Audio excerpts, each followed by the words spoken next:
بسم الله الرحمن الرحیم. ګرانو ناظرینو السلام علیکم. زیم حکیم عبدالرحمن بیتاب او پروګرام دی ادبی تړون. نن زمون ملمه دی د مردان نومیاله وکیل اسم ریاض صاحب. ریاض صاحب لا مور پلار نوم محمد ریاض ایخو، خو چونکه د مور سیده وا نو د سید محمد ریاض شو. خو چې چا په سکول کې داخلولو هغه تعلیم یافته او د انګریزي نه متاثر ښکارېدو، نو دا سید محمد ریاض د سکول د داخل خارج رجسٹر مطابق اسم ریاض شو. اسم ریاض شارح دی د غنی خان، وکیل دی د غنی خان، شعرونه خوښ دي د غنی خان. په خپل په انګلیش میډیم سکول کې سبق ویلې دی، پښتو یې په مجلس کې زده کړې ده د ادیبانو او د شاعرانو. یو خو یې مورنۍ ژبه وه او بله دا ده چې چا سره د ناسته پاسته وه هغه لیکوالو، دانشورو، پوهانو، د علم خاوندانو، په ادب پوهېده، شعر و ادب سره یې روزګارو. دی وجنه اسم ریاض صاحب پښتو ته مایل شو او انتخاب د کتاب د پاره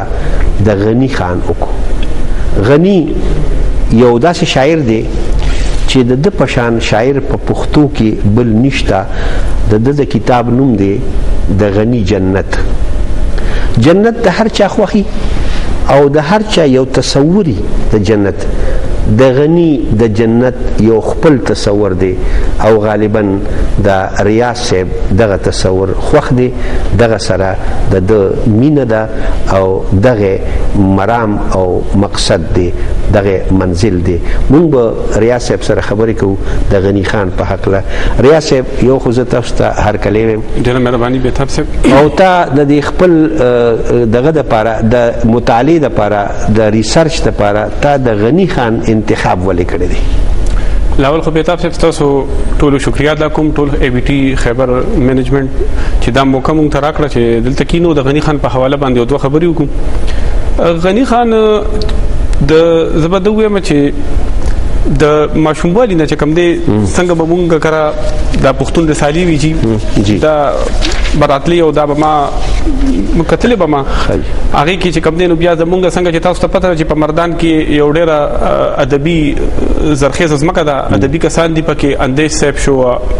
پیر ګوهر صاحب شو، دغه قمر راهي صاحب شو جي، دغه ټولنو کې دغلته ناستې پاستې به دغه به نو بیا رو چې لکه څنګه چې تاسو ووې د خپلو خبرو کې اوس چې مطلب ما خو انګلیش میډیم کې سبق ویلی دی، خو چونکې هغه ماحول او دغه ماته داسې میله و چې په هغې کې به زه هغوی سره خامخا شاملېدم به وي. بیا پکې یو ورځ د غنی خان ذکر راغی، نو بس هغه چې ما د دې هغه کم اشعارو یا د دې کم لیکو چې هغه ما وکته، نو د هغې نه زه متاثره شوم او ما ته دا ښکاره شوه چې دی یو عام شاعر نه دی، دی ما ته ډېر ډفرنټ ښکاره شو، ډېر زیات ډفرنټ. نو بس د هغه وخت نه چې کوم دی بیا ما دا یو شوق وجي او بس بیا ما په د کار شروع کړو ورو او خبره دې حد تر اوسه چې بیا په ما دا کتاب ولیکو. کوم فرق دی د یو عام شاعر او د غنی خان ترمنځ؟ د عام شاعر او د غنی ترمنځ زه وایم چې دا فرق دی چې د غنی خان سټایل چې کوم دی هغه ډېر منفرد دی، دغه د وینا انداز، دغه د لیک انداز چې هغه په کوم یعنی مطلب یو د آزاد لارې څښتن دی، د دې چې کوم دی نو د هر قسمه قیود و بندونو نه او د دې قسم څیزونو نه د آزاد دی. د چې د شاعري کړې ده نو دې چې څه په زړه راغلي دي هغه ویلي دي، یو څیز چې دته څنګه ښکاره شوي دي د هغه شان بیان کړی دی. دی اصل کې د خو تعلق چې کوم په دغه کې نو د امپریشنزم سکول اف تھاټ سره دی دغه، نو لکه مطلب هغه ته چې کوم شي څنګه ښکاري هغه شان بیان کړی دی. هغې کې هغه لکه د پکې یعنې منافقت نه دی کړی، لکه دغه پکې نه دی کړی. لکه اوس د دې یو نظم دی چې د دوم دوم د دوپړې ټنګ ټنګ د رباب شړ شړ د اوبو قړ قړ د چیلم پر پر د لولې نو دا اوس لکه غوازونه دي دا چې څنګه دی اوري نو هغه شان هغه دی لیکي لکه ځان خو پکې دی بس چې څه ویني نو هغه کوي نو په دغه باندې چې او عام شاعر چې کم دی نو هغه خو لکه جی مطلب هغه یعنی خاص قسم هغه پابندۍ او په خاص یو چوکاټ کې دن هغه لګیاوي خو د غنی خان دا کمال دا چې د انداز چې کم دی نو هغه بالکل بے باکه چې څه ویني د یو بے باکه مبصر په شان چې څور تخکاری بس هغه بیانوي د بے باکه لفظ ډیر نازک ته خو وکیل مې نو دا هغه شان بے باکه نه دی کومه د بے باکه مطلب دا دی چې څه ویني نو هغه وایي یعنی سګوري د هغه تصویر کشي کوي منظر کشي کوي بالکل جی خدا خو ماغه ټیپیکل پښتو هغه لفظ دغه کې کنه چې بالکل هغه داسې ریالستیک چې یعنی هغه پکې هیڅ قسمه یعنی رکاوټ یا خندان هغه تنه دی راغلی هغه دغه نه لري خیال نه ساتلې خو چې سي پزړه راغلی او دغه وجه د چې د په شاعرۍ کې خوګواله دغه دی چې د پزړه کې سره راغلی دي دوم هغه شان ویلي دي نو هغه ذکر رسا پزړه لګي ځکه چې په یو سیس کې تاسو د ځان ویریشن کنه هغه ارتفیشل طرف ته بیا ځي هغه کې خو هغه مصنوعي دغه راځي کنه جی یعنی مصنوعي کیږي بیا نو دا بیا هغه خون نه پاتې کیږي صحیح نو دا هغه د هغه سټایل چې کم دی نو هغه دا اوس هغه ګاډ گیفټډ خبر ده جی یعنی دا قدرت دله چې کم دی نو دا دغه ور کړی دی په دې کې چې بس دا الله تعالی طرف ته یو ملکه حاصله و دا سټایل څه شي دی انداز دی کنه لکه مطلب دا چې داغه یو هر بنده یو خپل انداز وي د خبرو د ناستي پاسته د ولاړې نو دغه شانتي د یو خپل په شاعرۍ کې په لیک کې د خپل اسلوب دی د خپل اسلوب دی او دی په اسلوب کې چې کم دین لکه حالانکه دا چې ډیرو بعض ادبي ملګرو په چې کم دین دغه هم کړي اعتراضونه هم کړي چې د غنی خان چې کم دین دا بهر داسې دی یاده خو هغه دغه هغه تاسو هغه ته ګورئ نو ټیک ته چې هغه شان نه خو هغه کې یو خپل بیا ردم دی یو خپل خوند دی پکې هغه دغه نه ماتيږي ډیر زیات یو تسلسل کې روان یو په ډیر خوند باندې چې کم دی هغه دغه کیږي موږ دا ویل شو غنی خو خپل بحر دی او دا نور بحرونه دغه په مخ کې لختی دي لختی ډیر خجيب نو دی وجنه د غنی بحر اصل کې غنی تا د غنی باره کې یو بل لفظ استعمال کوله څنګه چې د بے باک استعمال کو آزاد لفظ استعمال کو د غنی ازادي چې کومه ده هغه هم د روایتو پابند ده غنی د پښتني روایتو نه انحراف نه دی کړی غنی چې کلم اظهار کړی دی نو پښتني چوکاټ کې دنه نه کړی دی ته په دې څه بالکل جی خو لکه مطلب دا دی چې زه به د ویم په دې لحاظ سره د هاشم بابر صاحب خبره به کوټ کوم چې هغه وایي چې غنی دومره ماډرن دی چې کله یو ماډرن سړی چې کومې خبرې ته ریسک وي نو هغه غنی هغه کراس کړی دا هغه ویل نه او جی ځکه چې هغه لکه مطلب یعنی ما تاسو ته مخکې موږ کنه چې هغه یو داسې ریالستیک دی چې هغه منافقت نه پیژني چې څنګه یکه څه شي دا غزړه کې راغی نو هغه دغه شان په پینټینګ کې دغه شان ته چې کم دینو که هغه تصویر جوړ کړی دی که هغه شعر لیکلی دی لکه هغه خپل ویلي دی په انټرویو کې چې ما بغیر د انسپیریشن نه ما چې کم دینو نه تصویر جوړ کړی دی نه می شعر لیکلی نه می مجسمه جوړ کړی دا او نه جوړول شم نه لیکلی شم دا د خپل احساسات او جذبات دي چې د تصویر په شکل کې هم موجود دي د مجسمه په شکل کې هم موجود دي او د شاعرۍ په دا د غنی جنت د کتاب نوم یې دی جی د غنی جنت څه شي دی لاول خو چې دا تاسو راوړم به خبره چې کم دین تاسو چې وکړه چې تاسو وی چې د غنی خان د اسلوب دغه خبره هغه به حیثیت شاعر چې څنګه هغه د شاعر ډیفینیشن کړی دی نو زم چې دا بالکل د غنی خان چې دا کم انداز دی نو دا بالکل لکه هغه وی چې یو د شاعر سړي او د عام سړي په مایند کې په جوړښت کې یو فرق دی او هغه فرق دا دی چې یو عام سړي ذهن چې کم دی نو هغه مثال دی یو تلاو دی هغه چې کم دی نو یو څه هغه ولید او هغه ته پریوت بس هغه کې غیب شو خو د شاعر سړي مایند چې کم دی نو هغه غیبیږي هغه کې یو شی هغه وی نه غیبیږي نه بلکې د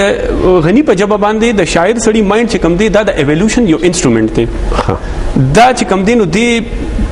دی تا خکی دی چې ویني او هغه د ذهن ته ور پریوتل خو سموده پس چې کم دی نو هغه په یو خاص رنګ په یو خاص شکل کې یا د شعر په ژبه کې یا د پینټینګ په صورت کې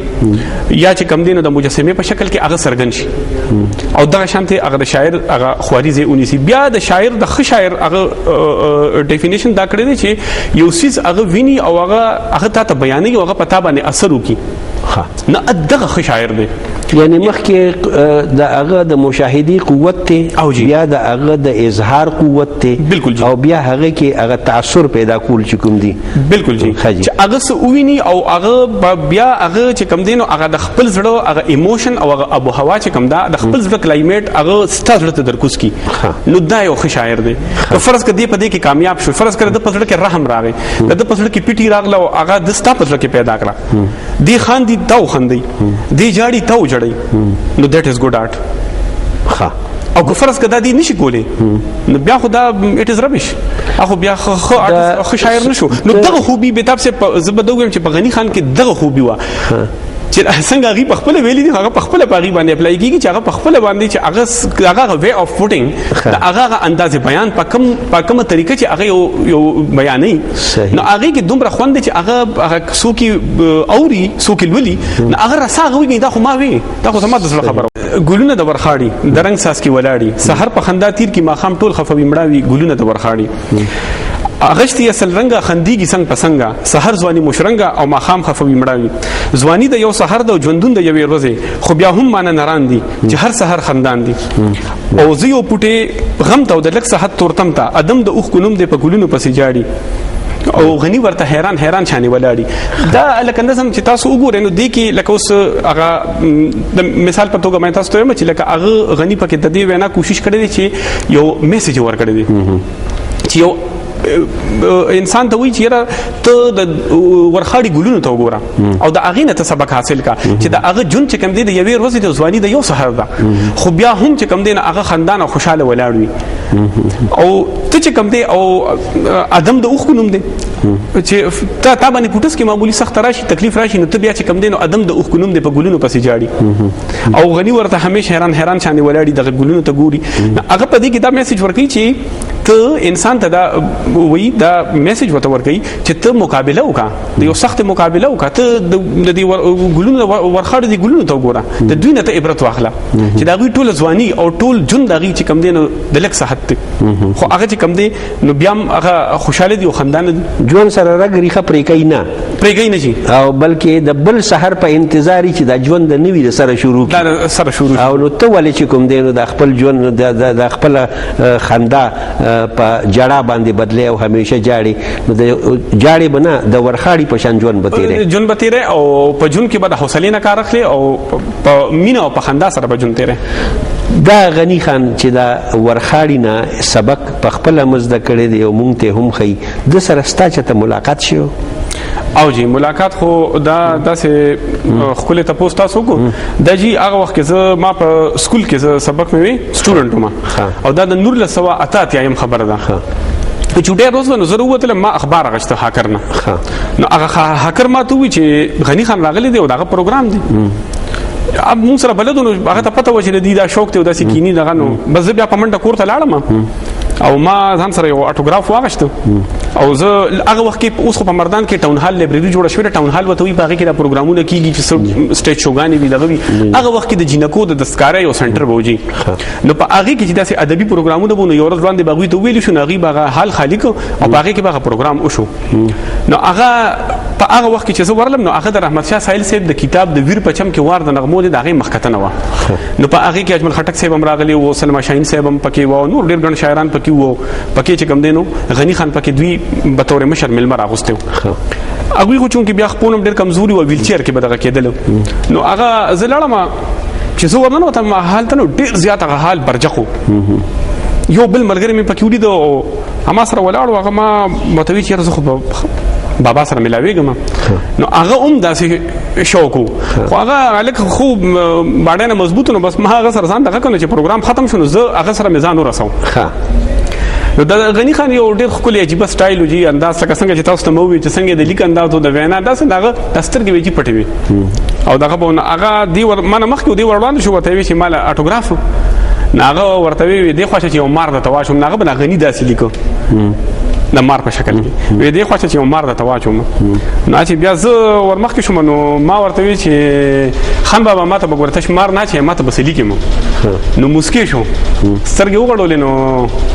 ماته وی چې لکه دا مکه اوس پر ټول خلک شروع شي مې نه جی ماته بس لیکې نو هغه بیا ما دا اټوګراف کې لیکل چې دی دا حقیقت څوک مني کنه مني دی دا حقیقت که څوک مني کنه دی دا حقیقت څوک مني کنه مني اشنغر کې خنور څه دی یا غني دی یا غني واه نو هغه دغه ما یو ملاقات غي سره دغه شو بیا هغه چې کوم دی نو دغه نه پس خو بیا غي وخت په وخت په کوم دی بیمارو چون کې ته دا استماتیکو لنګز دا دغه ورته نو بیا ما غي سره وخت په وخت ملاقات شو خو یو ځل دغه زیاته تلیو او یو ځل بیا چې کوم دی نو په اخري ځل باندې هغه بوتل بلاک کې بیا داخلو په لیډ ریډینګ کې الارج کې او الته کې هغه حالت ډیر سیریس و دغه نو اخو بیا مونږه سه دواله ورلو نو هغه سړي دغه غونډه کې سره جی عجیب غونډه کې دغه نوسیره ته بهرام چې دغه و ټایم کې چې هغه ته ماشينونه لګیدلو چون کې هغه لاست بریدینګ زو جی جی ډاکټر الف خان سره انډر ټریټمنټ بلکې الف خان سے بیا په خپل دا خبره کړې و نو هغه وی چې کله بابا دا تکلیف سیوا شو دغه شو نو هغه په الف خان ډاکټر چون او ورخته شو داسې ورټیټ شو په ورته وی مرګ نه یریږي نو وی هغه داسې مسکی شو بره وکتل وته وی چې وی اجل مولا ته اورې کنه اورې ته شخوره نه دی غنی څنګه بشي خورې وی دی وی ول اکثر پس وی چې یا الله خیر او بس بیا وی وفات شو یعنی غنی د مرګ په سترګو کې سترګې واچولې هغه ته وی او هغه مرګ ته هرکلی وی ځکه چې غنی در اصل یو سوچا او پوخ او کلک پښتونو او چې پښتونو نو مسلمانو او چې مسلمانی نو هغه مرګ ته هرکلی وی د مرګ نه یریږي نه دا ویلم چې مرګ دې راشي چې کله وسوي ګل به ملاس کی یا به اسوي مرګ دې راشي چې کله وسوي او ګل د جمال یو مثال دی جی او د جمال نماینده دی جی او غنی د جمال شاعر هم وو جی اس او ګل دوا نمائندگی کوي یو د جمال نمائندگی کوي یو بل د جلال نمائندگی کوي او غنی هم د جمال شاعر او هم د جلال شاعر ته په دې حق لا د غنی د جمال او د جلال په حق لا کسوینا غواړي جمالیات خو لکه څنګه چې د اغوی په دغه د فلسفه تصوف چې کوم دی جمالیات باندې نه اغي هم دغه لکه هغه د حسن لار اختیار کړی دا دغه شاعری کې تاسو ټول وګورئ نو په اغي کې هم دغه هغه د الله تعالی ته چې څومره اپروچ هغه کړی دی نه هغه د حسن په لار باندې هغه د غنی دغه د دي چې او زه خدای له خپل خدای له چې کوم دی نو د حسن په لار باندې زم او په دې وجه باندې هغه غنی د غنی او د مولا په خدای کې دا فرق دی چې مولا ورته خدای وي او غنی ورته جانان نوم ورکړي نو په فلسفیانه د غنی په فلسفیانه تصوف کې په جمالیاتو کې چې کوم دین په درو سيزونو باندې پویدل ډېر ضروری به تاسو یو دی لکه داغه په فلسفه کې ځان جانان او جهان نو ځان خو هغه خپل ځان یادي او جانان چې کوم دین دغه ابدي دلدار ته اشاره ده او جهان د کائنات نو په دې کې غنی لګیا دی وغه لټون کوي د خپل ابدي دلدار او هغه سرګردانه ګرځي او هغه چې کم دی نو هغه کې هغه دغه په فکر چې کم دی نو هغه په مخ کړی دی هغه وی چې ماته خپل جانان کم ځای ملو شي نو په دغه کې هغه د بیان کوشش کړی دی چې هغه وی چې ز د زما خدای چې کم دی نو هغه د مولا د خدای په شان چې کم دی نو لکه د قهر او د غضب نه یا چې کم دی نو توره پلاس یا ډنډه پلاس قهار نه دی بلکې زما جانان چې کم دی نو هغه خود حسن او نور یو سمندر دی هغه د مینې او د خیست یو سمندر دی نو هغه خپل اپروچ چې کم کړی دی الله تعالی ته نو هغه په مینه باندې او په حسن باندې کړی دی او د حسن په لار باندې هغه ګوري لکه هغه یو ځکه وی چې حسن دی بس حسن چې هم خدای او هم جانان دی دی فانی مکان کې بل مشال د لا مکان دی یا لکه بل ځکه چې وی خدای مکه کې نشته د مولا د خدای مکه کې نشته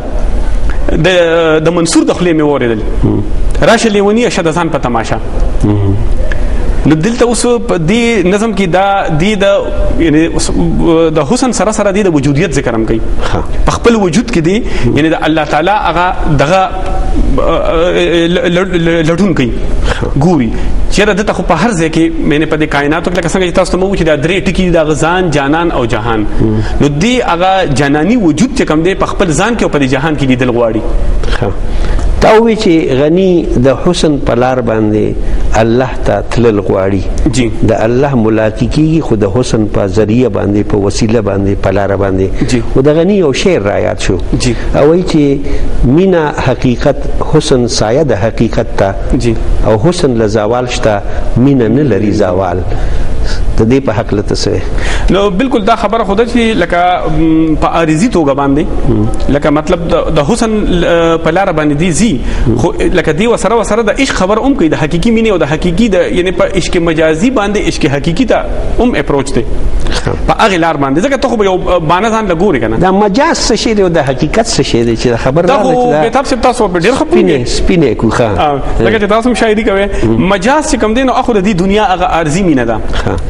او عشق حقيقي چې کوم دنو هغه بیا الله تعالی ته رسیدل دي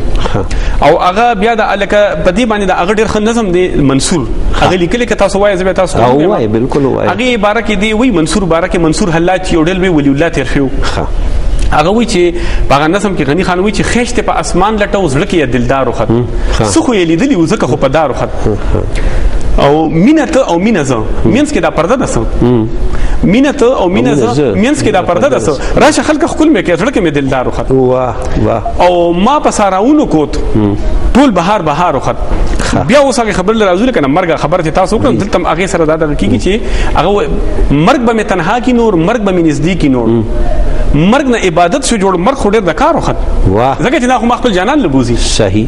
نو دی په دغه په دې کې دی چې کم دینو هغه د خېشت او هغه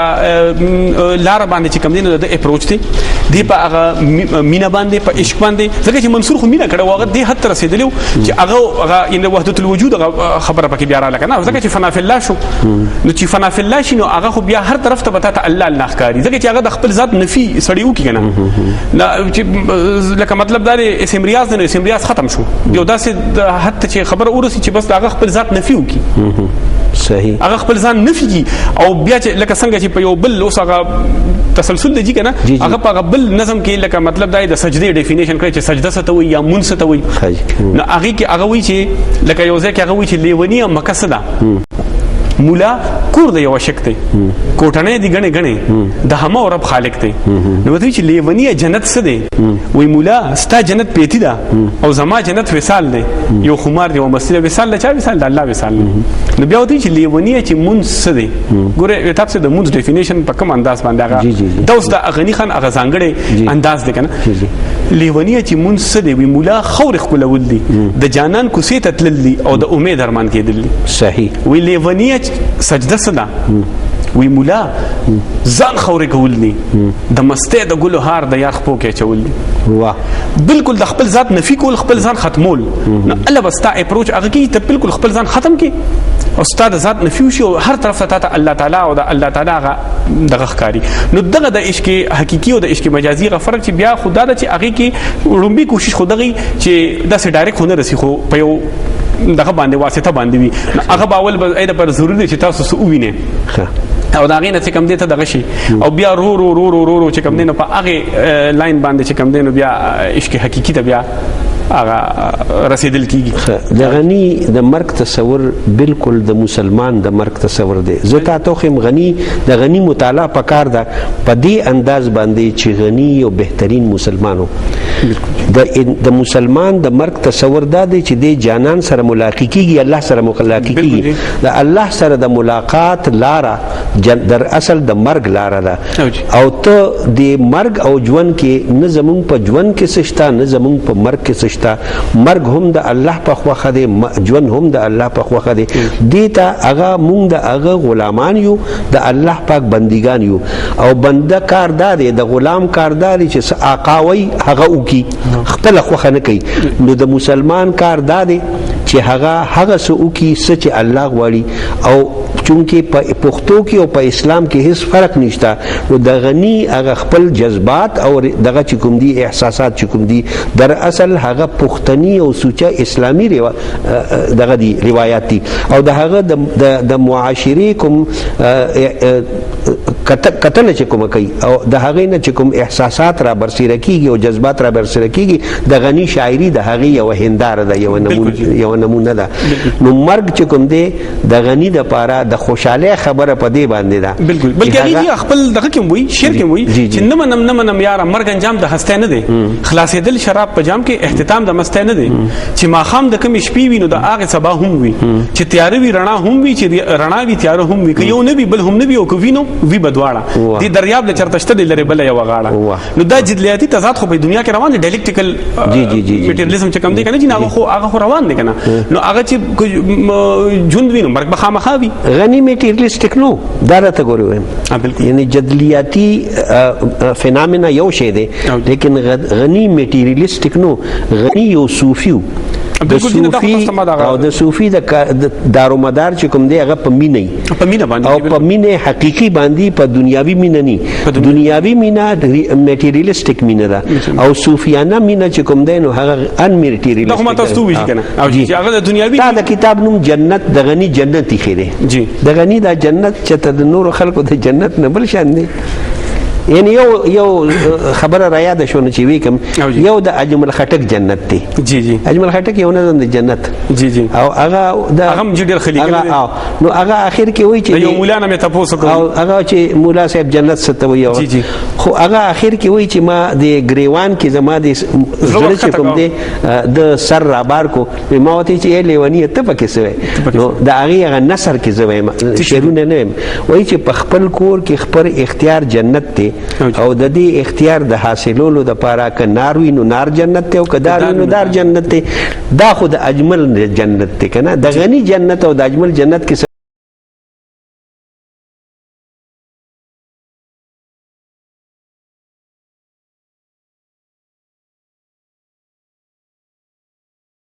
شاعری کړي دا نه هغه خو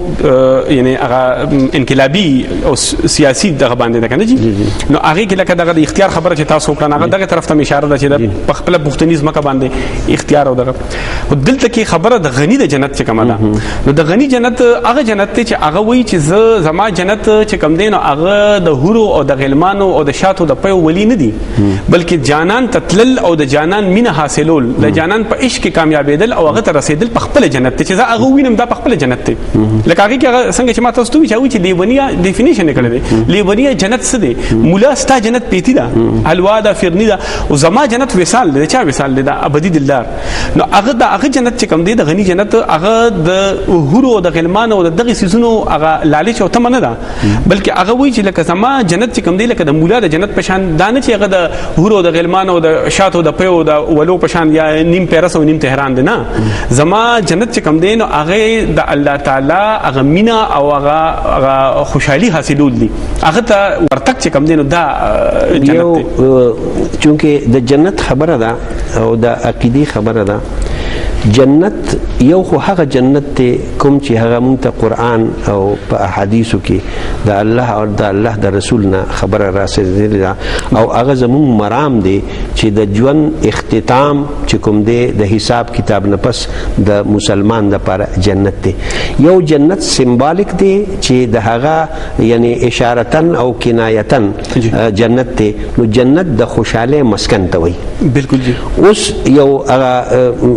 چې نیول شوی او هغه ته دا وی چې هغه چې زما خپل وطن یادېږي، بار چې خپل وطن کشمیر دی، او چې ښکاری پرې خو ته ما پرې ته یو وړې نه مستا کدی پرې خو ما نو هغه چې وکته نو داغه په یو ډکی باندې په دغه کې د سین په غاړه باندې یو اونې په یو ډکی کې ناستو، او هغه به چې هواره لنو سره د دغه کېدو خدا د جنتو دا د خاوروا دا د کورو دا د وطنو.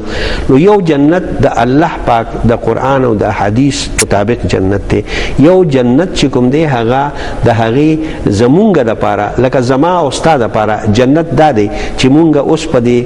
غنی خان باندې خبرې کوو ته د غنی شارح او وکیل او زه په غنی مینه ما نو زمونږ د غنی ذکر چې راشي نو دا زمونږ جنت مله خوشاله بالکل خوشاله دغه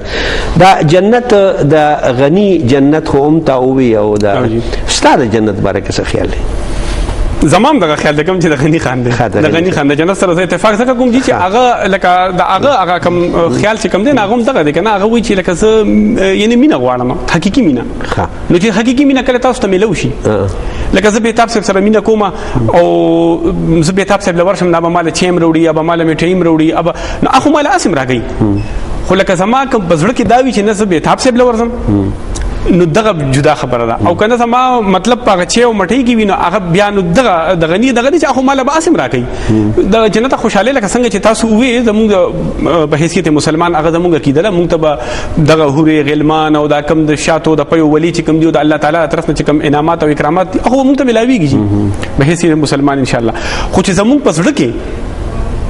هغه اصلي مینوي ځکه د پاغبل ځکه وتاغه غنی خان وې د دې جواب بس تاسو لې په شیر کې درکم چې ما ته هوري غلمان مسنډه وبسته په والله کې بیلتا مې بچا کار شي صحیح استاد مرګ نه یریګم پښتونم خو مې تاسو ژوندونه خوش مرګ تقا دا ګوره دا د غنی خان دا ما ته هوري غلمان مسنډه وا بسته او بل مصر په والله کې بیلتا مې بچا کار شي نو د مسلمان په هست غنی دی جذبه ته وګوره دا به د دین پرنا کې دی جذبه ته خیال کو د غنی دا چې د مسلمان د مقصد د پاره د مسلمان واحد مقصد دا دی چې الله پاک رضا شي د هغه چې سکی اعمال کوي نو هغه د الله د رضا د پاره کوي د جنت د پاره نه کوي جنت چې کوم دی دا څه کمپنسیشن نه دی د مسلمان کار دا دی چې هغه دا یو انعام دی د الله پاک ځکه چې څوک ښه کارو کوي نو انعام ورکول پکار دی په سکولونو کې په کالجونو کې کوم طالب علم چې ډېر نمبر والی او فرست راشي هغه انعام ورکیږي نو دا یو انعام دی د آخري ژوند چې څوک د الله پر رضا باندې عمل وکي په دغه کې دنیا کې نو هغه له انعام ورکي هغه انعام نوم جنت دی او چونکه زمونږ د پاره دار چې جنت سي چې هغه کې هوري وي په هغه کې غلماني په هغه کې د پيو د شاتو نعمتونه د الله پاک نو د الله پاک ټول نعمتونه چې کوم دي په جنت کې به موجودي او غنی خان د دې لپاره د الله عبادت نه کوي غنی خان د الله عبادت د دې لپاره کوي چې الله رضا شي همدغه خبر وځي کنه وختي چې ما تاسو ته د بیباکه را تاسو چې تا ټکی استعمال ک بیباکا نو بیباکا ما په دې چې تاسو د دې نظم کې دی وګورئ کنه جی نو د انداز دا دومره زبردست انداز دومره ځانګړي دومره ځان ته یو منفرد انداز کنه چې اوی سر کې وای چې سترګو د جانان کې زما خپل اوس جانان څوک دی جانان په خدای دی کنه سترګو د جانان کې زما خپل جهانونه دي اوس ګوره جی د انداز ته ګوره دی لګیام مخاطبم خدای ته دی خبرم خدای ته کوي او په کوم انداز سترګو د جانان کې زما خپل جهانونه دي واضح له دنیا زوګ ستاره دنیا نه ما یعنی او هغه ته وي چې زما جانان څوک دی جانان هغه دی نو دغه به باقی لکه اوس دغه کوم یو اجازه راکنه یو خبر کوم دا شوخی ده د چا سره مینه هغه سره شوخی کوي بے باکی نه کوي بے باکی کې او شوخی کې فرق دی غنی خان الله سره شوخی کوي ځکه چې دی په الله مین دی او دی د الله د رضا د ټول د پنجري چغار نیواله او د غنی د کلیاتو پوري چې د سلی کلی دی په دې کې ته وګوري نو د الله رضا مقصود دی انعام او اکرام مقصود دی بالکل جی هم دغه خبره ده په دې سلسله کې کس یو نظم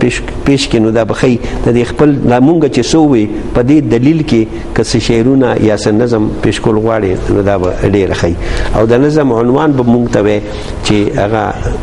سو عنوان دی او لکه څنګه چې تا د ورخاړي نظم وي ورخاړي یو داسې بوټی دی چې په خپل کېږي قدرتی دا جیز تاسو ته هغه نظم یو ما د غنی خان کوم چې څنګه ما تاسو ته چې پړومبي ځل زما ملاقات هغه سره په هغه مشارکه شو په مردان کې او په هغه کې هغه یو نظم اورول او د هغه نظم سرلیکو حساب کتاب او حساب کتاب چې کم دین او دام اوس لکه دی کې هغه داغه انداز راځي لکه تاسو وته شوخي وي ما وته بے باکی وي خو لکه اوس لکه څنګه چې اقبال شکوه کړی نو داسې د هغه انداز جی وګورئ جی اوی چې په جړه می عمر په سجدو منځونو تیر کو په جړه می عمر په سجدو منځونو تیر کو نتیجه بس مرګي او تور لحد را نه چا پیر کو هوا د قسمت او د تقدیر د قانون لار ګذر شته د ځوانه اورته می اولي بیا اوس وځي دی ولی واه لاس خو خپې دي تړلې او ویشا بغټ شګټ هر انسان د دې اتړ ته زنجیرونو کې بللې واه د مسکو سترګو جانان لر د خپو می کدا پړې بیا مستی د خورې ګور او ټوپونه د ادم چې زمس شم په هوا شم اور شم تندر شم رانا شم چې زه مست شم په هوا شم چې یو ساز مست او سرشار شم نور شم پړق شم په زلا شم نو دغه وخت چلو شي روشن تور د مرګي ستوري روشن تور د مرګي ستوري برند سترګي تکي توري یو نظر را تراواړي یو نظر کې روک تعالی شم ای زما د زړه د نور او د وینا او د خیال ربا د ځوانه د سرو رنگونو او د مسته او د جلال ربا ای چې زتش جوړ د خوري بس د خورو مسیال ولې تا راکړه رنگونه او ګلونه او جمال نو وته بیا سوې وي دا انصاف ته موټي خور د خپل تخ پایو له یوسه بیا درز زمکه لرولې ځوان بوډا کی بوډا خوري نور ډېر خدای روان دي د مولاغه چې وره مستی ځواني خیش کمال می واخلې خپل یو تور وخت په نګدي مونږ چې کوم زمونږ کوم ځواني او کوم دغه مونږ لاړ شي خوشحالي لاړ شي نو الله تعالی خو باقي باندې خو بنیازه بادشاہ هغه ته پیسې دا خو باقي څه نه کیږي صحیح نو دې دلته کې دا حساب کتاب وته چې تما سره حساب کتاب کې نو ته ما سره په کومه دغه باندې حساب کتاب کې ما سره خو داسې شو زما خو ځواني لاړه زه خاص نو دا انصاف ته موټي خوره د خپل تخ پایو له یوسه بیا درز مکه لرولې ځوان بوډا کی بوډا خوري نور ډېر خدای را روان دي د مولاغه چې وره مستی ځواني خیش کمال می واخلې خپل یو تور وخت په نګدي زه د ډوټ تعلق لم دلته ته بتل کې د سګدي د ګلاب په شان ځواني دراله خورې کړه تبا کړه تر هغه به مینه چوړې چې هر رګ می واوي لا کړه دا لګ جن پټي احساس تیزي مرګي لغلې غلې چې اخر برانه جوړ کی یو ټوپکې شان د خزلې واه نو حساب دته سوال کوي حساب ستا بس حساب وی جناب روز پړ راو کړ دی وی لوټ تعالی برباد د سکړم خو کمزور دی لا پړ دی نو دا ما چې تاسو چې هغه به باقی او دغه کنه چې نو دغه لکه دغه انداز چې کم دی نو دغه انداز بیان چې ډیر ډیفرنٹ دی صحیح ګرانو ناظرینو غنی خان ته بزو د غنی شعر پیش کوم چې ما راوړي تعالی ندی د دنیا د باغ ګلونه د جنت بلبلان سکی د دنیا د باغ ګلونه اجازه غواړو د خدای